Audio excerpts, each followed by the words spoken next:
नवरात्रीच्या पहिल्या दिवशीचं सायकोलॉजिकल सिग्निफिकन्स काय आहे?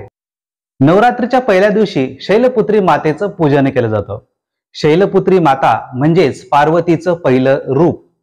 शैलपुत्री ही हिमालय पर्वतराज हिमावताची कन्या, जी की स्थिरता, धैर्य, मानसिक बळ यांचं प्रतीक आहे. आपल्या करिअरमध्ये धैर्याने आणि नात्यांमध्ये स्थिरतेने वागल्यास आपल्याला ग्रोथ, यश आणि समाधान या तिन्ही गोष्टी मिळतात.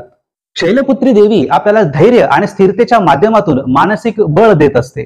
कारण मानसिक ताणतणावाचा सामना करताना धैर्य आणि शांतता राखणं अत्यंत महत्वाचं असतं. धैर्य आणि स्थिरतेच्या सहाय्याने आपल्याला मानसिक स्वास्थ्य जपणं सोपं जातं. नवरात्रीचा पहिला दिवस आपल्याला धैर्य, स्थिरता, शांतता आणि मानसिक संतुलन या धड्यांची जाणीव करून देतं, आठवण करून देतं. आध्यात्मिक प्रवासाची सुरुवातच शैलपुत्री मातेच्या स्मरणातून होत असते.